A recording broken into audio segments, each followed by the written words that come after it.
okay, the Niners have a ton of adversity. Last year, they had some injuries, but they started off 8-0. They were the team to beat all freaking year. They were the front runners. They were very cocky, and that's what comes with being 8-0 and all that, and they deserved it. This year, it's not going to go like that.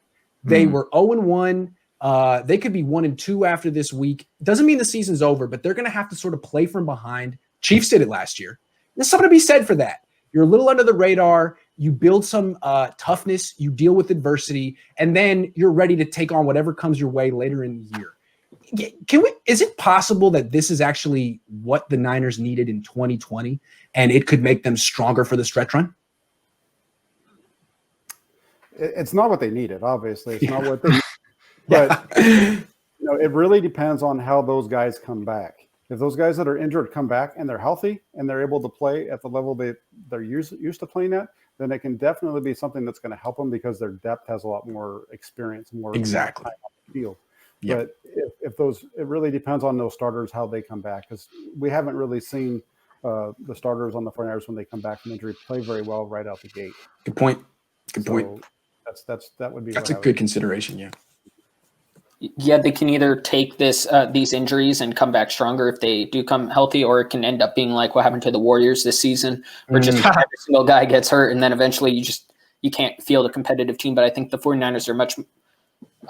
Comparing football to basketball, they have more depth than the Warriors did this season to contend, not necessarily for the Super Bowl, but get to the playoffs. And I think that should be the goal. I don't think getting that 1 seed is the top goal right now. It's just they just have to get in, and if by week 16 they're completely healthy, they should be set up as well as every team that's not a 1 seed in the playoffs. Yeah.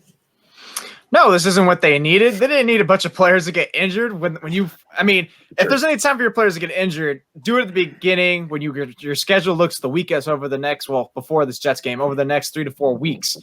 But the division, man, the division's so stacked. I mean, how many of these teams are even going to lose more than 9 games? Let's be honest. I think right now, the 49ers look the weakest team. If a bunch of these players were still out, this is not what they need. They needed these players to stay there just to stay afloat, just to stay on par, because Seattle looks godly right now. The Rams are proving the critics wrong, which I never said the slander to begin with. And Cardinals hype is legit. So, I mean, that's the one thing they got going with them. It's like, hey, it's the beginning of the season.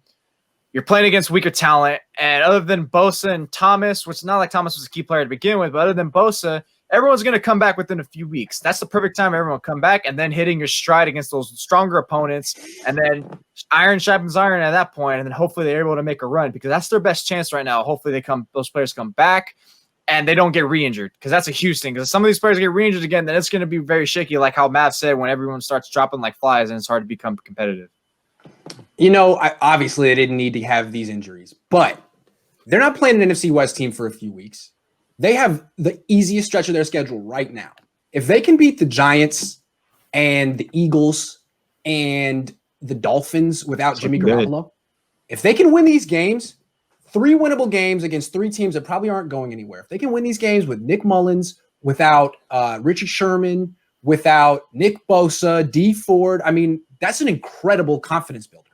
And you compared them to the Warriors. I want to compare them to the Warriors too, but in years past, they would always have stretches where Steph Curry would miss a month, Kevin Durant would miss a month, and they would find new ways to win. So when the entire team came back, it's like, well, now we're unstoppable. Now we know we can win without this guy or without the 2 of them. And now we got him back. It's what a mental boost. So if the Niners can weather this storm and then get back Deebo Samuel, George Kittle, Richard Sherman, they're going to get everyone back theoretically, except for Nick Bosa. If they can win these games and get healthy, they could be one of the hottest teams in the league in the second half of the season, even though they're not technically in first place in their division. So in a way, this could make the team much more dangerous and deep for the back half of the schedule. Yeah, that's a good point. Yeah, but that's just how the fan in me thinks. I'm always looking for the silver lining or the glass half full. That's right. That's why you felt bad. Homer.